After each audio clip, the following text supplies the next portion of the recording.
familiar with the concept of a bucket list? Anybody? How many of you have a bucket list in life? All right, I do. And you'd be amazed what's on my bucket list. There are some crazy things on there. I can tell you this. How many of you have ever seen the movie Sharknado? Nope. Oh, no. Have you ever heard of Sharknado? They've done like 4 or 5 of them now. One of my bucket list items, I'm serious about this, is I want to be an extra in a Sharknado movie. That's one of my bucket list items in life.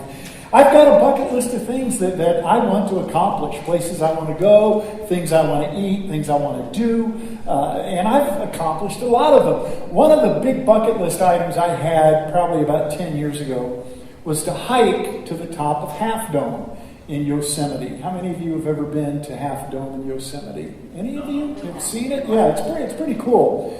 And I remember one time, the first time I went to Yosemite, I looked out across the valley and saw Half Dome, and it just blew me away. I was like, whoa, I'm from Ohio, southwest Ohio, and there are no hills or mountains from where I was from. So when I went to Yosemite and saw Half Dome, I just couldn't believe it. And this guy next to me said, you can hike to the top of that. And I was like, you're kidding me. You can hike yeah. He said, you come up the backside. It's an incredible hike. So at that moment, I put it on my list that one day I wanted to hike to the top of Half Dome. And it happened to be at Pastor Brian's church in Fresno, and there was a guy in that church, Norm, who led a hike every year to the top of Half Dome. So he was always asking me, come on, Jim, go up this year. I finally said yes. So we took the hike to Half Dome. I was so excited about that. And it's about a 16-mile, 18-mile hike up and back total. And when you get to Half Dome, it's a tough hike to get there. You come to the famous cables of Half Dome. Are any of you guys familiar with these? You get there, and all of a sudden, that's Half Dome right there.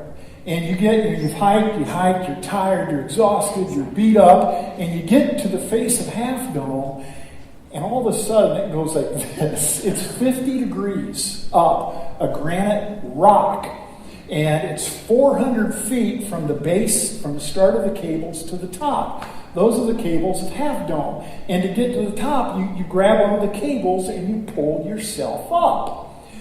So I get there to the cables. I heard about them. I thought I was ready for them. I was all prepared. And for the first time in my life, I was afraid.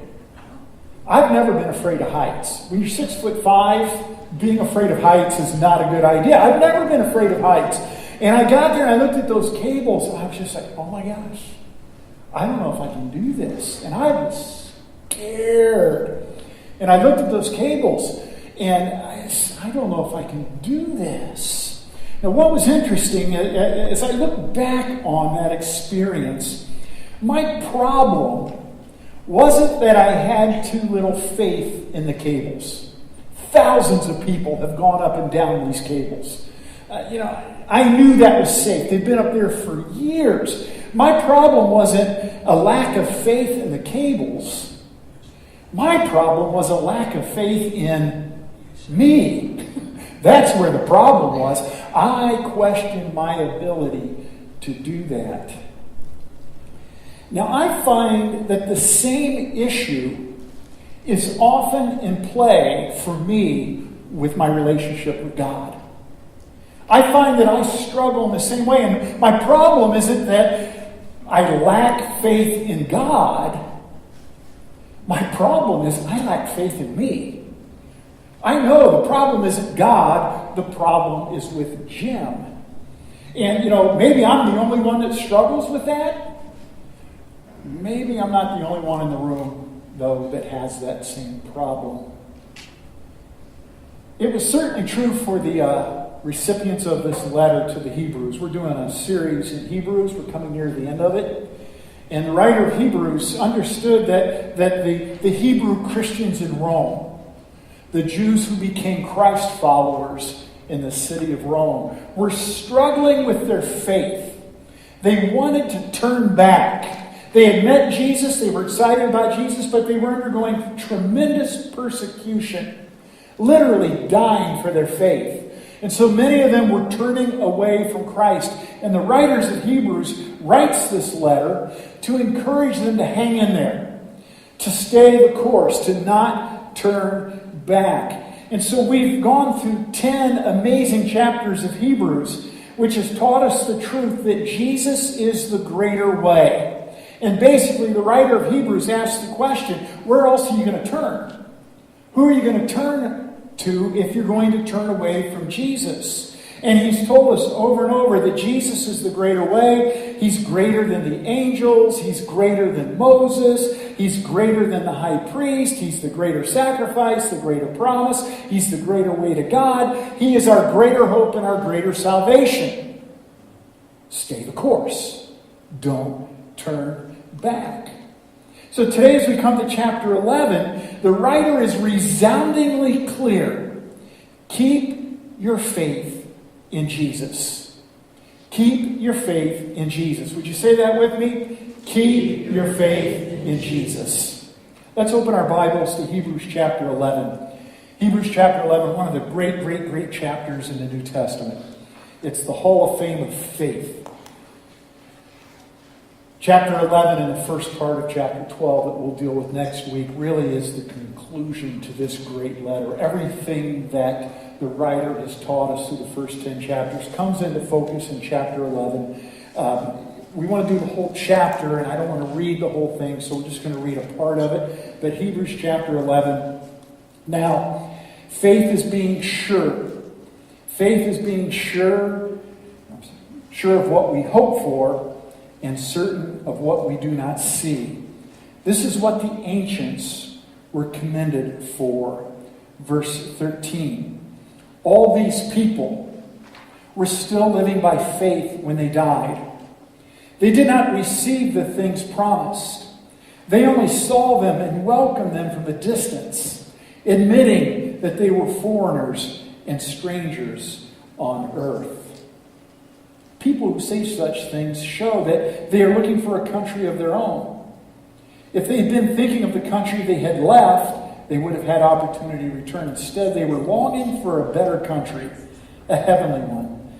Therefore, God is not ashamed to be called their God, for he has prepared a city for them. And then down to verse 39. These were all commended for their faith. Yet none of them received what had been promised. God had planned something better for us so that only together with us would they be made perfect. Chapter 11 is the Hall of Fame of faith. And it's a listing of the men and women of the Old Testament who are commended for the faith that they had in God. And chapter 11 begins with a definition of faith. It's, the Bible talks a lot about faith. This is the only place where it's actually defined. This is what faith is, according to Hebrews chapter 11, verse 1. Faith is being sure of what we hope for and certain of what we do not see. Now, faith is confidence in what we hope for and assurance about what we do not see. The way I understand biblical faith is that there are two parts to it. Biblical faith has two parts to it. There's God's part and there's our part.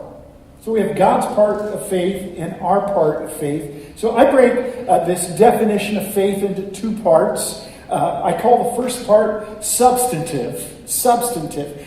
Faith, according to Hebrews chapter 11:1, is substantive. And the two words it uses there is confidence and assurance. Confidence and assurance. Substantive is God's part of faith. That's God's part. And what this tells us is that our faith is based upon the reality of God. Okay? Our faith, this half of it, is based on the reality of God. It's God that is our source of confidence and assurance. See, that's why when I was at the Cables Half Dome, my problem wasn't with the cables. I knew the cables were secure. I knew the cables could do what they were designed to do. I didn't have a problem with the cables. I was confident and assured of them. In the same way, I don't have a problem when it comes to God. I am confident and I have assurance that God is who God says He is, and that God will do what God says He will do. I'm certain of that. To really reduce it down to a very simple level, it would be this chair. Do I have faith that I could sit in this chair? That's sort of dumb, isn't it? Why do I have faith that I could sit in this chair? I can see it. I've sat in them before. You know what? They work most of the time. I have sat in a few chairs that failed me, but I'm pretty sure I could sit in this, especially Palm West chairs are like indestructible. I have great confidence and assurance that this chair is going to work for me. That's the first part of the definition of faith. Confidence, assurance, not in me, but in God. Now, the second part of the definition of faith is what I call speculative. Speculative. And here the writer of Hebrews uses the word hope and the phrase that which is not seen, so we're just going to use the word unseen. Two words that describe our part of faith. God's part gives us confidence and assurance. Our part involves hope and that which is not seen. That part of hope is our willingness to trust God. It's our willingness to cling to His promises. So as I stood there at the base half dome shaking and going, I don't know if I can do this or not, it came to the point where though I had assurance and confidence that these cables were effective and would do what they were supposed to do, I eventually had to take hold and start my way up Half Dome. I had to hope that they would deliver me, even though I could not see the result at that time. So we have God's part of faith, which we have a lot of confidence in. And we have our part of faith, which is speculative. And that's the fun part of faith. We know, that's why the writer uses the word confident and assurance. We know that God will do His part. But the fun part of faith, the question part of faith is, can we do ours? You guys got that? Okay? Now, Hebrews 11 then jumps very quickly to what I call the Hall of Fame of Faith. The Hall of Fame of Faith. So we've been given the definition of faith. And then what better way to explain it to us than to give us examples of faith? So the writer of Hebrews lists person after person after person after person from the Old Testament who lived by faith. There are 16 heroes named by name. Some are men, some are women. But they have all one thing in common. They live by faith. Now, in addition to these 16 people that are named, there are literally thousands in this chapter who are mentioned but not named. It talks about the men and women who crossed the Red Sea when they fled Egypt. Think of the faith it took to walk through the Red Sea. It talks about the hundreds of men and women who died for their faith through martyrdom. So we have these 16 named men and women. We have thousands of others who are unnamed heroes. These are the Hall of Fame of faith. So here's the question I want us to ask today. What are the qualifications for the Hall of Fame of faith? What do you need to make it onto the list? First qualification. Seems obvious, but we need to put it here. You need to live by faith. You need to live by faith. If you just look down through chapter 11, 22 times you'll see the phrase, by faith. Verse 3, by faith, we understand the universe was formed at God's command. Verse 4, by faith, Abel brought God a better offering than Cain did. Verse 5, by faith, Enoch. Verse 7, by faith, Noah. Verse 8, by faith, Abraham. Sarah, by faith. All these people, by faith. Over and over and over and over and over. 22 times the word phrase by faith is used. This is what qualified them. This is what they were commended for. Verse 2 and verse 39. They were commended for their faith. So if you want to make it into the Hall of Fame of Faith, you have to live by faith. Now the second qualification is you have to live by faith until you die. Wow. You have to live by faith until you die. Verse 13. All these people were still living by faith when they what? When they died. When they died. My friends, one of the things, what God considers winning in life is simply finishing the race. That's always impressed me.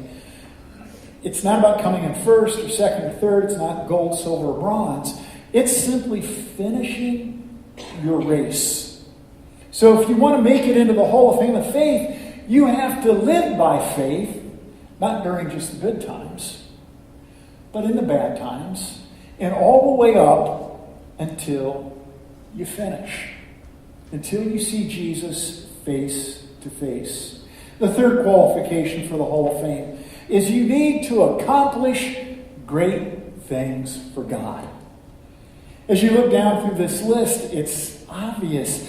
Hope in God gave these men and women reason to do great things for God. Moses, wow, led the people out of Egypt. Moses stood at the Red Sea with his arms out, and the waters parted. Joshua led the people across the Jordan River and into the Promised Land. Joshua, what a crazy assignment from God. God said to Joshua, go march around Jericho. How many times? 7 times. And blow your trumpet. Isn't that a goofy way to take over a city? Hey, Joshua, go march around it 7 days, 7 times, and blow your trumpet, and the city's yours. Guess what Joshua did? He led the people around the city 7 days, 7 times, blew the trumpet, and the walls fell. Because Joshua had what? Faith. David's mentioned. Again, one of the most ridiculous stories. This kid goes out against a giant with a slingshot and slays him. Because he says, my God's bigger than your giant. That's faith. Rahab is mentioned. She's a prostitute. She's not even one of God's children. She's not an Israelite. And yet she hides the spies from their enemies. By faith, she's obedient. Gideon, one of the funniest stories in the Bible. He's the commander of the army. And he's got thousands of men. 30,000 men. And God says, no, that's too much. So he cuts the army down. No, that's too much. And God keeps cutting his army down until Gideon has 300 men to fight against thousands. And they win because Gideon had faith. Faith allows people to do great things for God.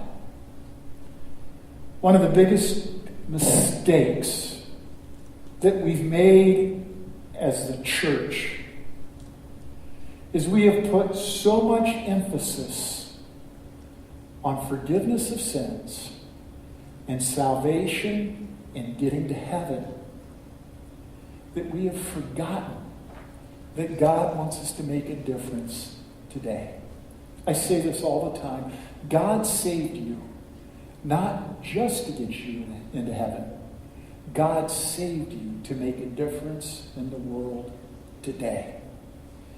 And what you'll notice about these men and women, they were no different than you and me. It was their faith in God that allowed them to do great things for God. Now, some of you have heard that. You've checked out on me immediately. Jim, I'm never going to lead an army. Jim, I'm never going to lead people out of Egypt. Jim, I'm never going to hide the spies. Qualification number 4. They all failed miserably. How many of you qualify there? You know, when I saw that one, I said, yes! If you look at this list, these people failed. King David, the slayer of Goliath, the great king of Israel, committed adultery. and had the woman's husband murdered. Person after person on the list. You go, oh my gosh. Samson, that great guy with the long hair, mighty strong. He was a moral misfit. And God used him to do great things. So if you want to be in the Hall of Fame of faith, you need to fail miserably. I'm working now on my heart, all right? I've got my resume made for that. Number 5, you need to set your sight on God's promises. As you read through chapter 11, it says over and over that these men and women had their hope set on God's promises.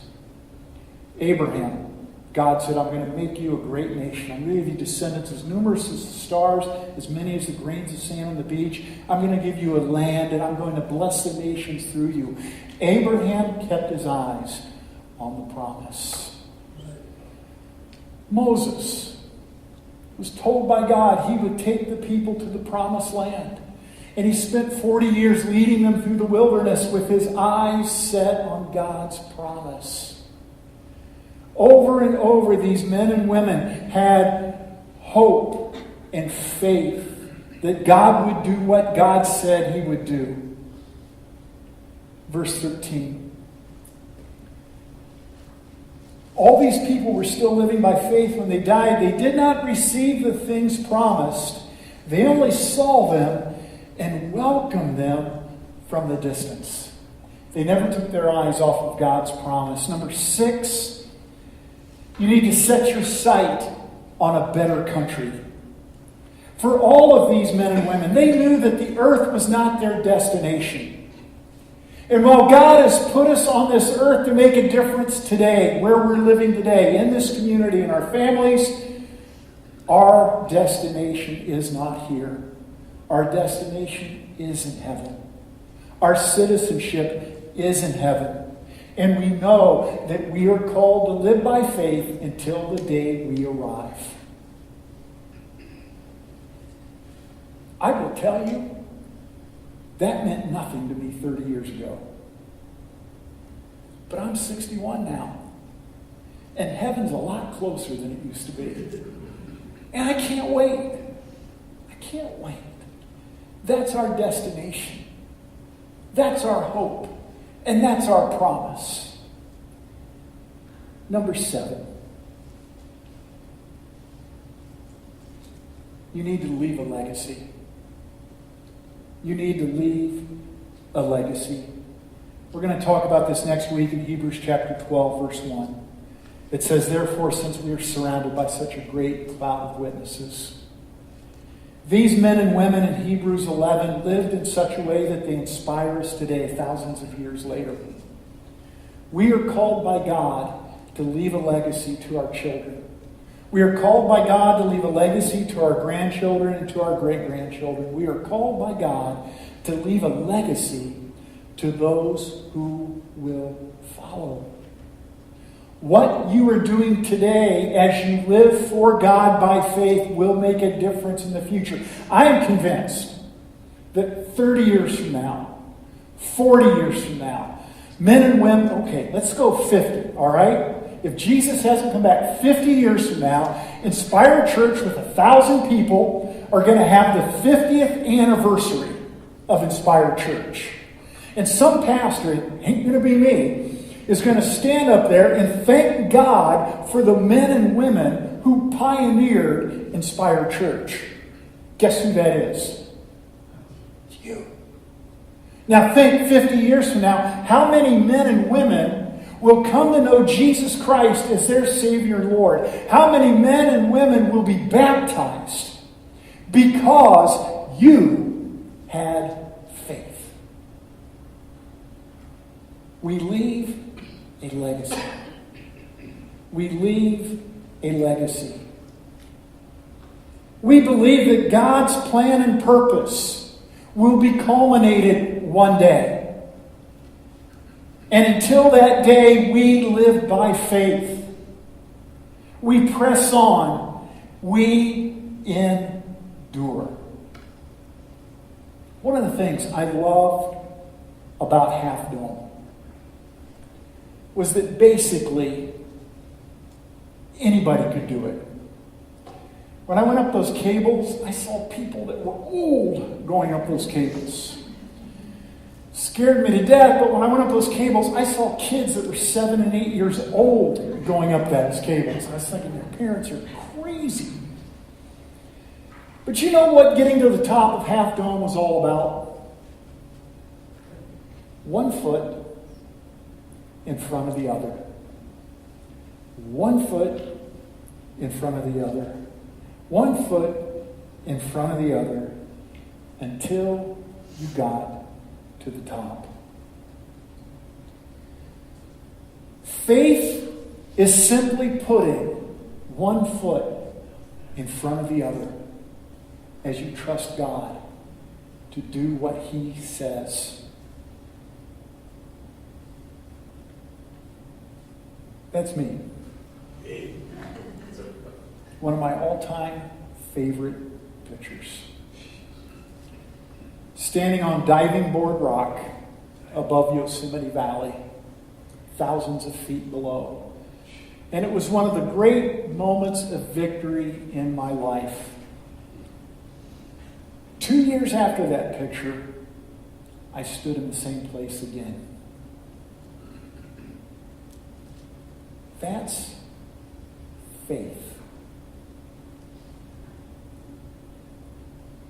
The cables were secure. The problem was with me. So 1 step after another until I got to the top. God is secure. The problem is here. My friends, let's walk together 1 step after another by faith, leaving a legacy for those who will come after. Our Heavenly Father, God,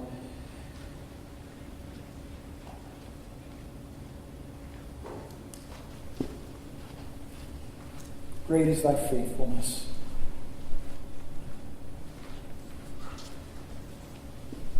Great is thy faithfulness, Lord. You are sure. We have confidence in you. In you we find our assurance in life. We fail. Oh, my lands, Lord, you know we fail. So often we're filled with fear. We walk away from you. We do dumb things, God. But you are faithful. You are patient and you are good. God, I just wanted to today thank you for the men and women in this room. They have no idea how much they inspire me. I look at them and they are heroes to me. I love the fact that they are living by faith, making a difference. God, we do pray as a church that we would be found faithful. God, that we would be making a difference in your world today. And God, for those people 50 years from now, it would be great if they looked back at this season of this church and we would be commended for our faith. God, you are good, you are good, you are good. And we thank you in Jesus' name. Amen.